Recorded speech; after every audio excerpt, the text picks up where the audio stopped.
Guys, welcome back to Beyond the Shift. I'm Eric. Today I have a special guest. This guy is a soccer player, he's a coach, he's a content creator as well. So he does everything. That used to be. Still.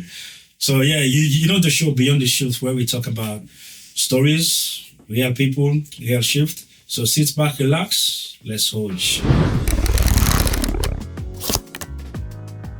My brother, welcome to the podcast, bro. Thanks for having me. Really Wow. appreciate it.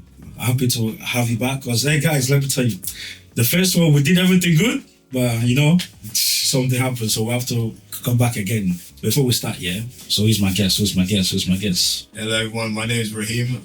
YB Rahim on Instagram. I used to play football in the NPL in New South Wales, and right now I'm just currently going through my rehab because I had an injury 2 years back, and it's been a long process, but we're getting there, inshallah. Inshallah. Basically, through this period, I've just been doing some podcasts. If you guys have heard of YB United, I'm one of the faces there, along with my co-host Michael. Also, I've just been doing some coaching for the Sierra Leone community because obviously I'm Sierra Leonean and I want to give back to my community and help the youth as much as possible. But yeah, it's just a little bit about myself. Wow, what an introduction. Okay, wow. Anyway, let me ask you, what keeps you going? Because everyone is different.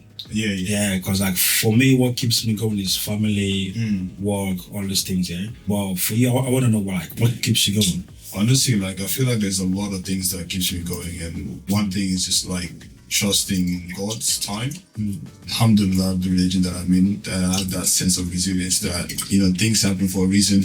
And every setback isn't necessarily should be taken negatively, I should say. So just always have that mindset that things will work out in whatever direction that God puts you in. You just gotta keep going, 100%. So that's what keeps me going. I'm also a very ambitious person. So I know that at the right time, whatever I put my mind on or to, I will get it.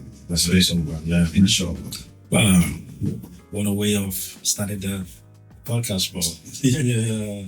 So now I want to take you, because the podcast is about our journey, for us to talk about real things that happened to us, the challenges there, what we face now, Well, I want to take you back to maybe you left Africa, the family decided to move to Australia when you were young. Yeah. Little bit about Africa, you moved to Australia. How was it for you, all the process? Everything for me was just so new. I was little when I came to this country. I was around 8, 9, 10 years old. Can't remember. But I'd never heard of Australia before. I've always heard of America. It was funniest thing is I thought this whole time when I was on the plane arriving in Australia and in the taxi driving back that I've landed in America. Literally, I swear. But then my father told me this is Australia and I was never heard of Australia before. But I think it's a big change, cultural difference for sure. One aspect would be in Africa, as a kid, you had the freedom of just running around. Getting lost all day, because at the end of the day, every neighbor is part of know your mom or your communities out there, I guess in Australia, that lack of community is not there as much. Everybody is just so busy with work, life commitment, and even with other cultures that you would think that you can mingle with.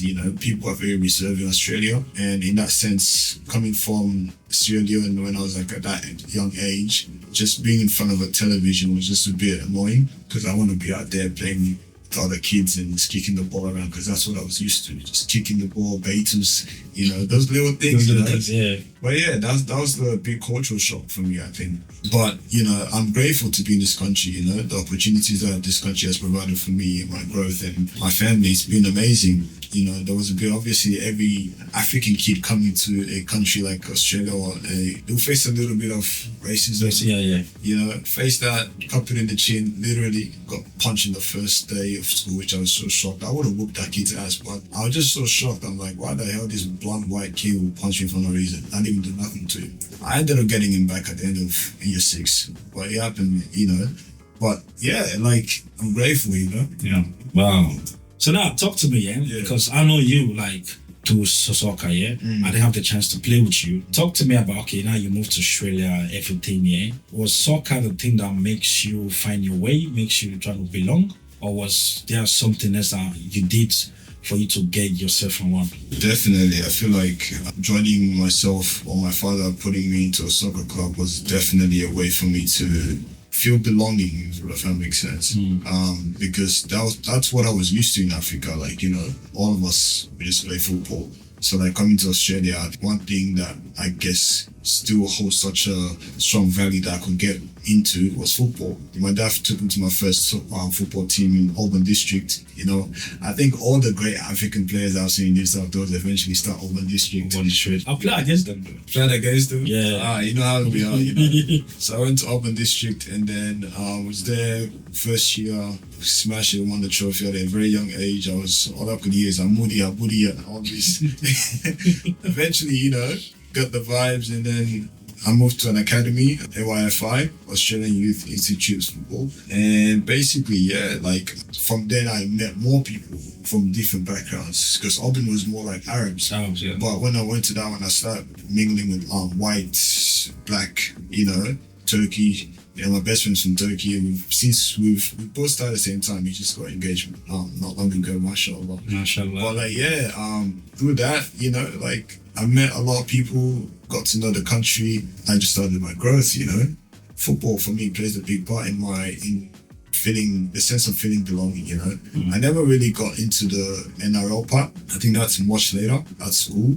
I've always been like a bit of a hater towards that sport because I was so mad. I'm like, they're calling it football, but it's not football. It's not even football, using the football. And but later on, eventually, I learned to actually, you know, let me try and, you know, get along with the other boys at school, you know, just try to fit in. And eventually I started liking it, you know. I almost broke a kid's neck. And then after that, I was like, yeah, this sport is not for me, because like the guilt that I felt after that, I was like, yeah, nah. But it's an amazing sport, you know. Australia is beautiful. It has a beautiful culture, beautiful sports. And I think belonging, that word right there is just such a powerful phrase, because we have so many people from different backgrounds that want to fit in Australian culture, but still hold value to their own culture, you know. And that sense of belonging is very important that we uphold, you know. But yeah, I think for me, like football was just one of the things that made me feel belong in Australia and get to meet different people. Okay. Because like for me, yeah, the football aspect like was part of me as well. Yeah. There was a certain stage where my dad was busy. Like it was kind of hard for me to take me to like training. Yeah, bro. So I got a friend of mine, like, so they travel, they pick me up back and forth. Then one day it was like, bro, you know what?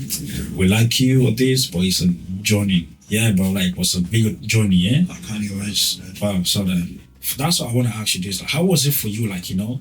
Because, you know, most African family, yeah, like just like what I said, they need to hustle, send money back home, need to look after us, But for you, was those supports, was it there?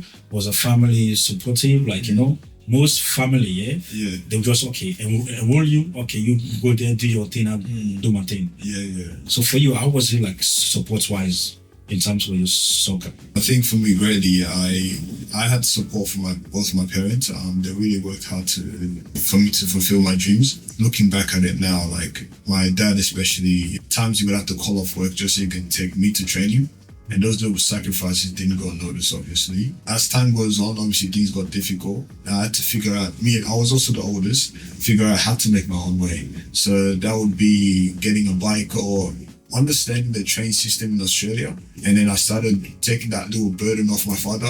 Like this was when I went to high school. And then I started, you know, making my own way to trainings, making my own way to the fields when we have game days. Even to go to Newcastle, Plume Park, Central Coast, I'm on the verse for Central Coast Mariners. Go to Stratford Station, catch the train all the way to Gosford, and then just make your way. And I was also lucky with the friends that I had. Sometimes the friends would come pick me up, just like how your friend would pick you up.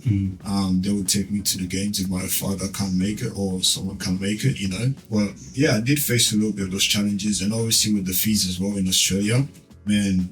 Talk to me about the fees, bro. Bro, now it's up to 3,000. 3,000 is what kids have to pay just to play in Australia. And no immigrants would just look at 3,000 in this country and be like, yeah, I'm just going to give it away to someone for football, you know? it's crazy. I was just comparing. My time was 2,500. I remember when I was playing for Stanmore Hawks mid-season. They came up to me like, unfortunately, we can't make you play this game. And I'd already got my gear done. I've already warmed up. It was about to be the finals, final kickoff, or not final kickoff, sorry, kickoff time. Walking onto the field, and the guy comes to me, "Oh yeah, man, I'm sorry. Unfortunately, we can't make you play." And the coach was gutted because I was the best player. The parents, this way I was fortunate. The parents of other kids, they came in and then they supported me just so I can play that game. And I'm entirely grateful for that as well. The system in Australia, unfortunately, because there's no sponsorship for all the clubs and there's no attention towards them, the only way they can generate money for the first graders that they have to pay is through the youth. And that's the unfortunate system. But you can't, sometimes the club also makes extra money from charging such high prices to the youth. It's ridiculous.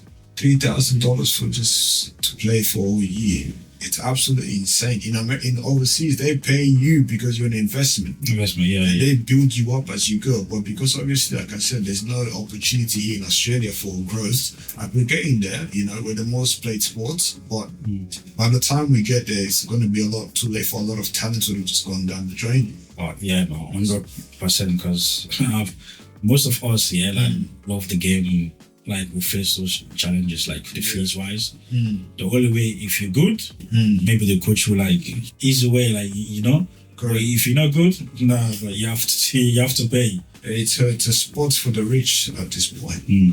So now, in terms of you being involved in the soccer field, apart from the fees, what challenges you face in soccer, like in Australia, like when you play the NPL or with your academy, like what challenges, like how did you cope with the challenges? Personal challenges that I face for myself as a player is, I think, as you get older, you tend to lose your confidence. And confidence is the most important.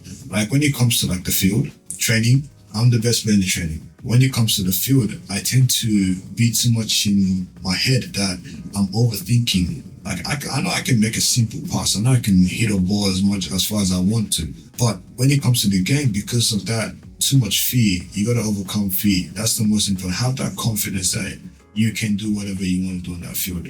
And I think that the lack of confidence came from different coaches from different teams having different opinions of how they want you to play. What I'm trying to say is, yes, there's coaches that are going to have different style, but in Australia, there's no system of play. There's no culture of play. For example, if you take Brazil have a particular playing style to Spain, for example. They're very different. Spain like tiki-taka. Brazil likes joga bonita, those sort of stuff. Just taking players on. Portugal likes skillful players. Australia has no football identity, so the coaches aren't working together to build the youth. Rather, they all have their own way or style that they want to develop the youth. One coach will tell you, do this, you go play for another coach, and then he will tell you something completely different. And then I think along the line, as I got older, that mix-up got me losing my own confidence because I stopped expressing myself. I stopped doing things I normally would do, like taking shots from outside the box or just having that confidence in that risk-taking mentality, And that's what you need. But at the same time, it also depends on the position that you play. Playing as a six, you're going to be very careful to not lose that ball in that area because that's a very dangerous area to play. But a big challenge that I face, especially as a senior Olympic, was the coach told me, you have the potential to be playing for Australia. This was Jim Patikas. He's like, but the only problem about you is just the fact that you are too much in your head. Unfortunately, I wasn't able to get out of my head. I think now that I have... Too much in your head, in what sense? Like, I panic. Are you okay? I overthink the simple things. I can play, but I do too much, if that makes sense. I don't play confident. I don't play simple. I try to do too much and try to play too much. If I just keep it simple, because I got the physicality, I got the everything. But when I panic, I don't play to the best of my ability, like how I do in training. And so that was the problem. Even when I was at Prospect, again, same thing. And that's what I face. That fear, you gotta be able to have confidence in your ability. Unfortunately, even since I got injured, I wasn't able to overcome that. But now that I have gone through this injury, I've gone through this process, I think coming back, I think I would not give too much care to what someone would tell me because I just want to play. And that's what led me to not really giving my best because I didn't care too much. I thought I could just play for as long as I want. But when the injury happens, it's a wake-up call. It tells you, yo, you can't play anymore for a long time. And that time away of football has just been, it makes me miss it a lot. That now if I come back, I will give it my best on that field.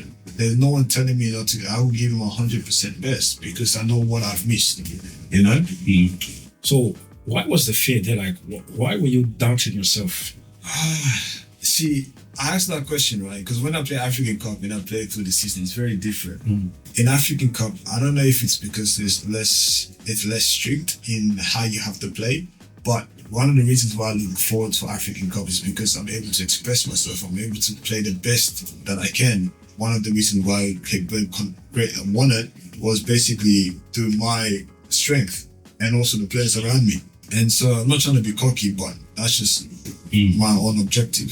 I think the coaches in Australia just don't like players expressing themselves. When I was at England and I was looking at the young ones playing at Stoke City, Crystal Palace and Liverpool, the coaches would just sit down and they would just observe the game.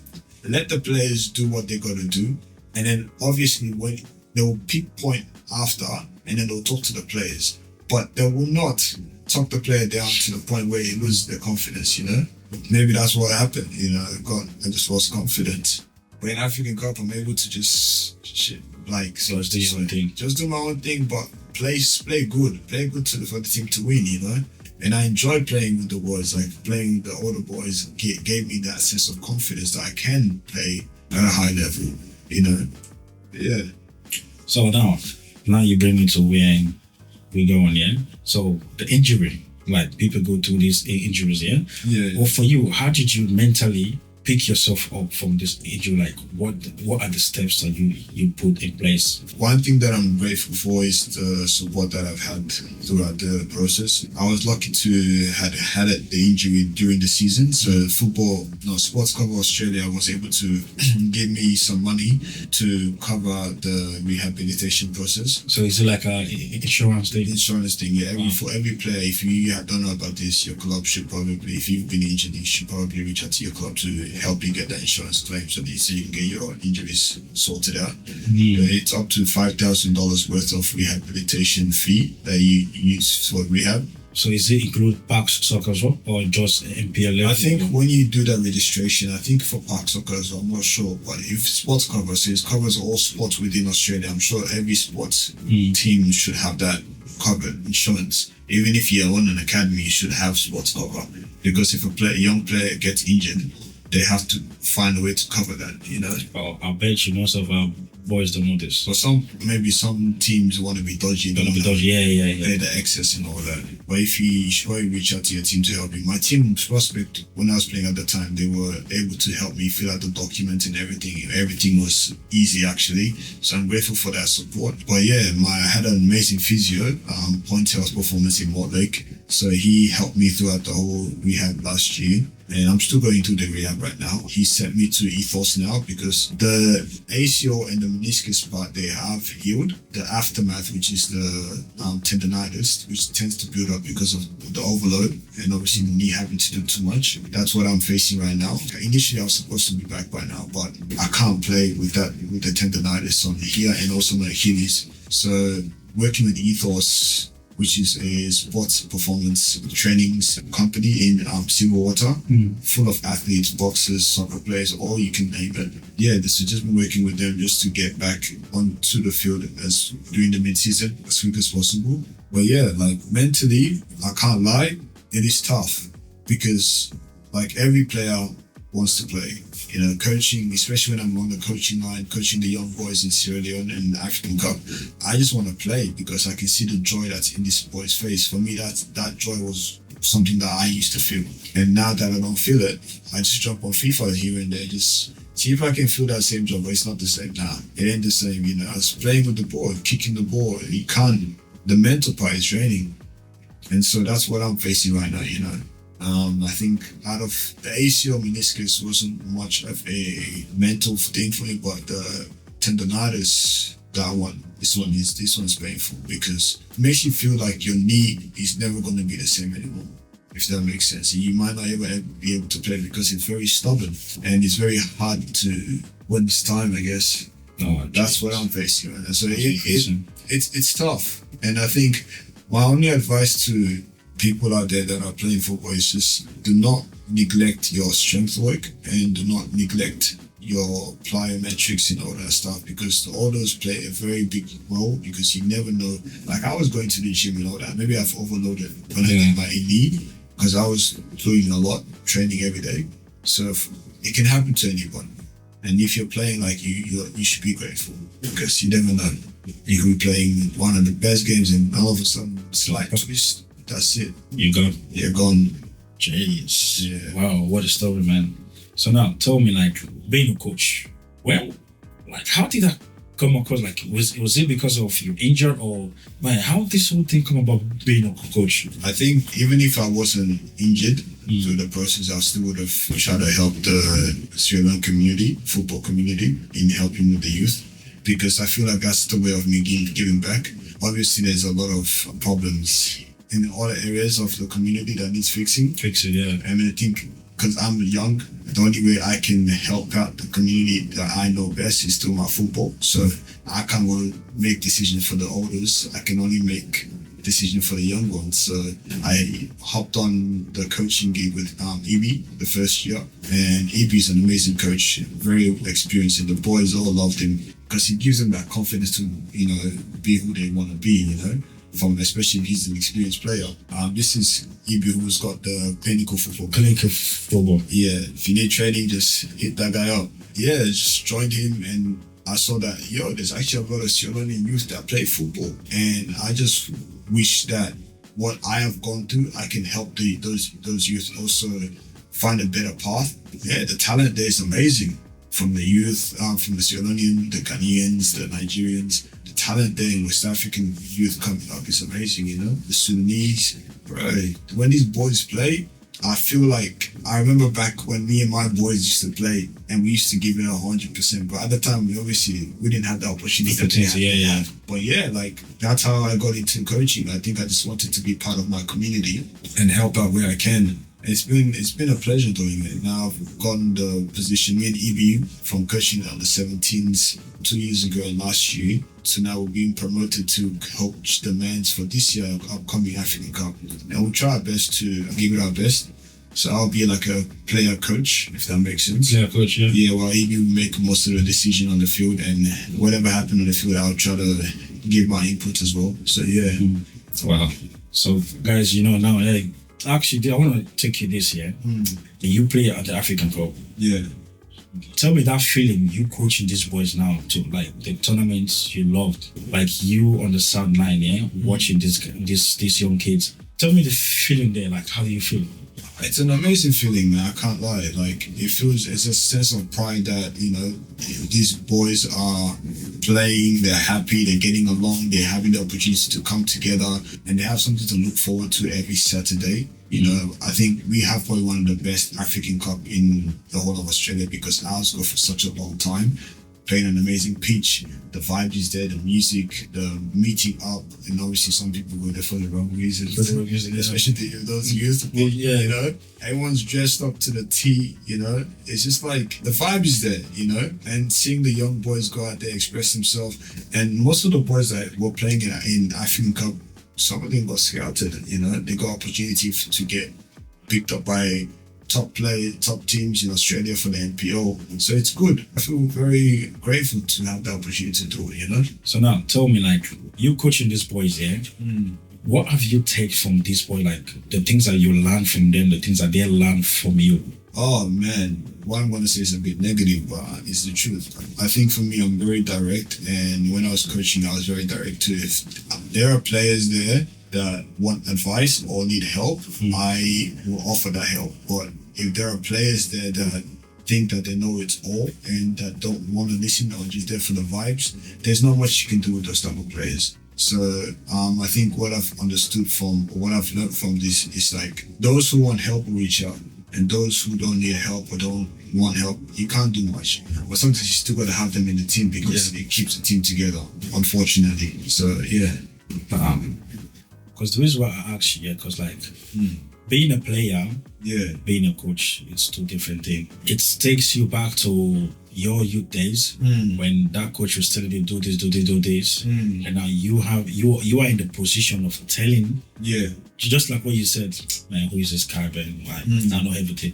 Correct. Yeah, like just like what you said, some of them are there, they don't care. They don't care, no. But some of them are there because they want to learn from you, like they want to take their game to the next level.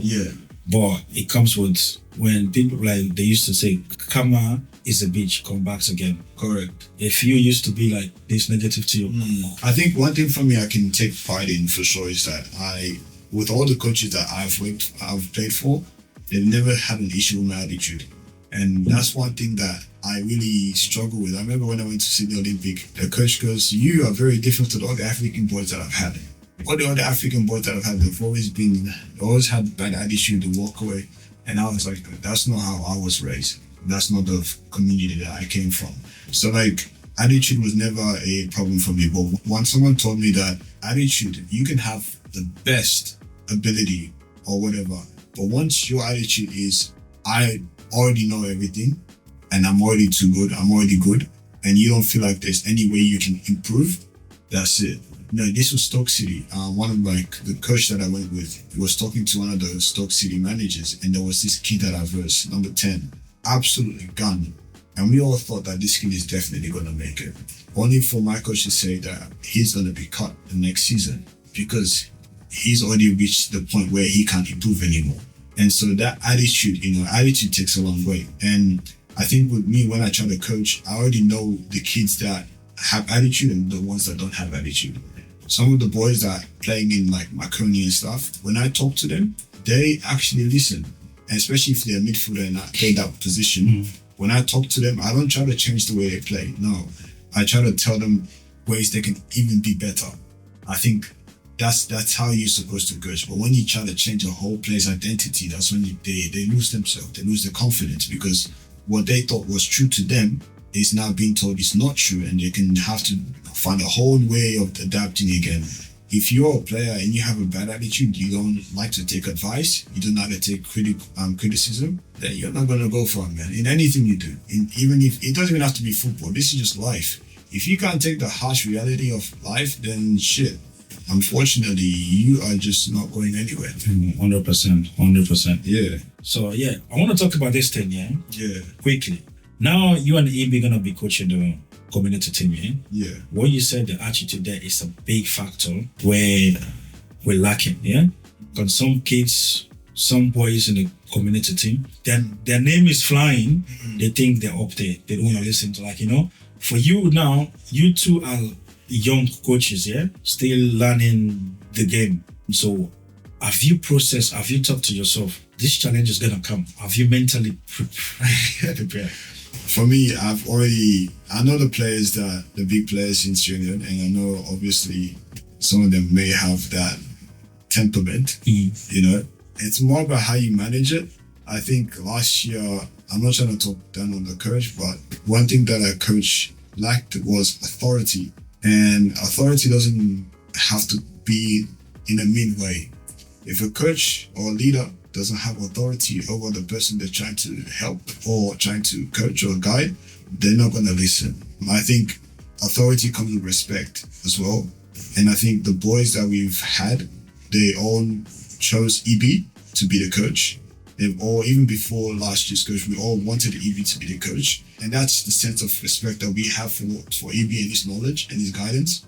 And so I think this year, there's a lot of respect for people in Sierra Leone that's going to obviously show respect to EB as a coach because his experience, he's played for us, he's helped us, get us to the finals, he's coached the youth, coached the women. So for anyone to think that they are bigger than the team itself, or bigger than the coach who's giving advice, I think they will be delusional for that sense, And I'm not gonna lie, yes, Sierra Leone's got some very big names that would have some temperament, but It's either you are here to help the country, help the team, or you get going. Yeah. There's no sugarcoating it because we want to be united. We don't want to be divided. You can be the best player out, but if your energy is going to bring everyone's energy down, then you are a liability. You got to go, unfortunately, no matter what it is. Because we got the youth that can cover. One thing that the big players in Sierra Leone don't understand is that the young ones are coming up. And those young ones, they're hungry. They're hungry to play because they see other country playing their young guns. And so they want to play too. So if anyone comes in Sierra Leone thinking that they superstars and all that, then they know that. I think one thing me and EB are trying to focus on this year is that trying to get as much youth as possible because we need energy and obviously experience. So yeah. 100%. Nah, because the reason why I mentioned this here, because we see now the Sudanese team here, but like the way they organize, the way they push the boys, all these things here, the discipline here. We go there, we watch them, we observe them. Just like what you said, we have the talent is there, but the discipline is one. People think they're too big. Mates can't tell his mates you're doing shit. They will take it for personal, nice way. Is he gonna take it this way? Is he gonna understand what I'm trying to say? Yeah, that's what I said. You're mentally ready. I think even last year when I was helping with the coaching stuff and two coaches that we had, I was very vocal about with the team and I was telling them straight up like our attitude needs to change. When we had the meeting about the coaching decision, I told the coach straight up that I think that he needed to have some authority in his command and not be soft because you want to be able to be respected by these guys. You are the coach. You are put in a position where you get to make a decision, and whatever decision you make, we got to stand by it. And I feel like the coach that we had, he tried his best, he really did try his best. And I think what he wanted to do was unite everyone he wanted unity and respect and understanding. But in order for you to get that, you got to have the trust and the respect from the players. And the only way they can do that is if you got to be 50-50. You got to be soft in some cases, and you got to be strong in your decision and whatever it is, Yeah.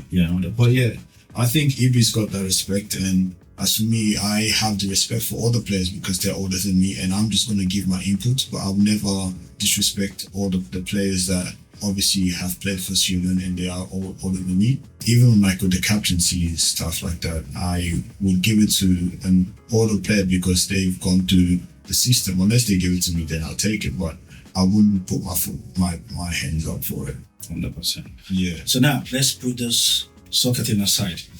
Let's jump to the YB United. Come on, talk to me. I want to know this. Yeah, how YB United was born, was like how everything comes together, content thing. Come on, man. I think just like mine, bro.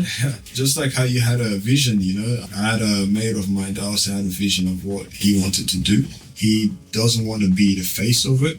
He wanted to be behind the scenes of operating the stuff, so he reached out to Big Sister Amy. Yeah. And Big Sister Amy reached out to me about the opportunity. Initially, I was a bit hesitant because, again, I wasn't very confident in being camera, but the only way you get to have opportunity if you just chuck yourself in there. That's not a mentality of mine. So I took myself there, did my first podcast and met my good friend Michael. And from then on, we started growing, we started realizing that, whoa, the issue that we're facing in Australia is actually a big thing. Everyone's facing it. And that is the lack of culture. And so YB United was created to bring that culture back into Australia, not back into Australia, just in Australia, reaching out to different content creators, trying to bring in that fashion, football, streets, whatever you name it, just to bring the culture back into Australia, because we don't have that.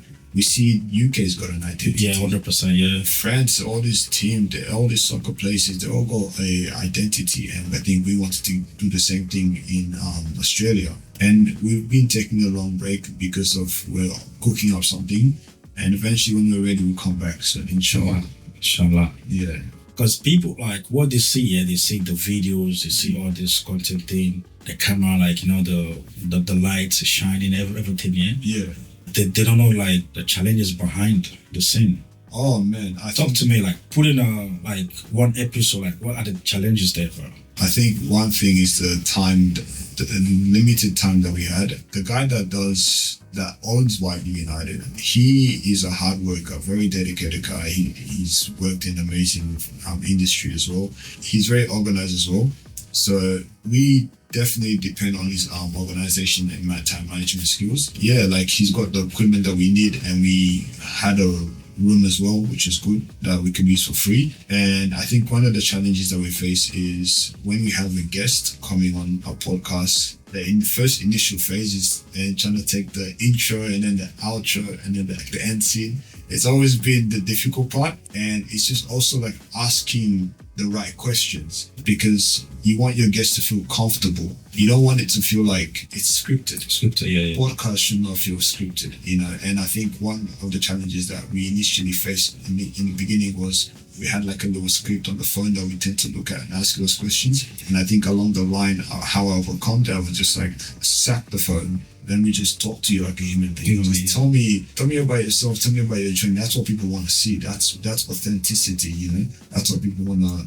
They don't want to listen to like a script like you're in school answering classes by the teacher. It doesn't make sense. I think that's one of the challenges that we face. We're here. We're growing. Inshallah. Because I keep I watch you guys, yeah. But like what I like what you said, bringing people with different walks of life, which is good. Because even this guy, like he does athletics or so. This young boy, I forget his name. The one that we had on our show. Yeah. So I never knew like he was like that's what he does. When I saw him, I thought like he's a soccer player. But when he said, "Oh, I went and competes or the juniors," I'm like, "Damn, okay." Like I appreciate what you guys do, man. Because all we're trying to do, pass on the message, like But it's good, man. Yeah. Don't stop, keep pushing.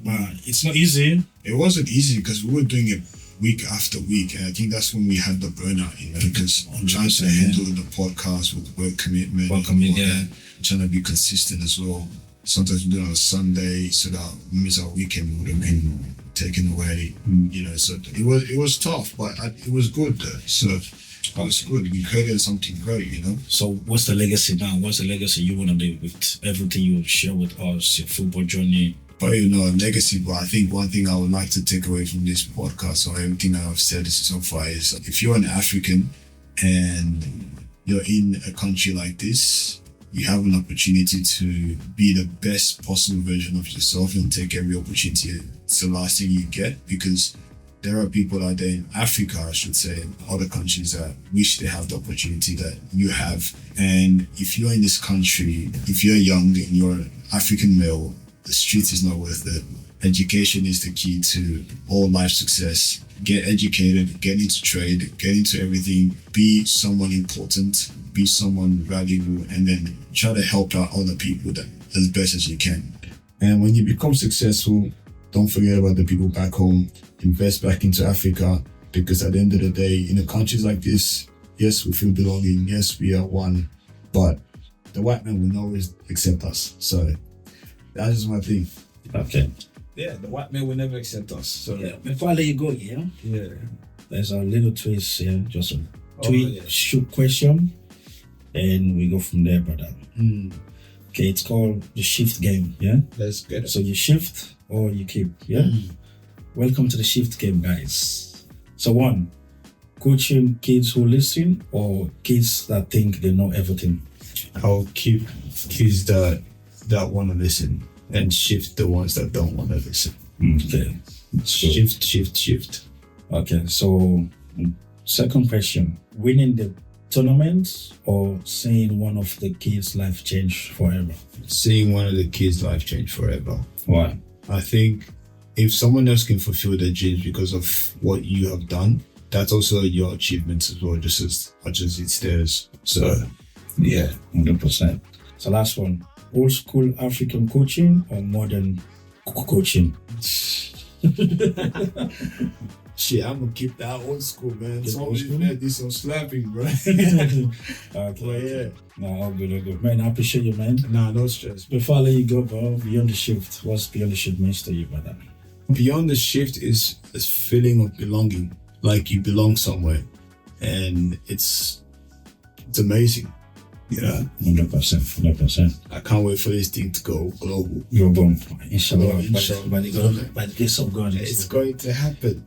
Alright. Thanks, man. What you've Thanks for- started, man. I do wish you the best in Thank all you. endeavors, and I think you got an amazing project here, and I can't wait for the community to also jump on and try to support you, girl. 100%. So, yeah, man. Support. I appreciate you, man. Nah. Thanks for dropping by. Thanks for having me. Thanks man. for- Really appreciate it. Thanks for sharing your journey, your knowledge. We wish you the best for the new chapter, the coaching stuff. Yeah. Hope one day we'll see like what VVC's company is doing. Ha! So we'll see you, bro. We'll see you in the big side, bro. My career is not done yet. Well. Yeah. Oh, guys, that's it for this podcast. You know the show Beyond the Shift. We talk to real people, real shift. So subscribe to the channel, like the video, so whenever I upload, you will get notified. Until next time, I'm Eric. Peace out. Stay tuned. Something cool is coming.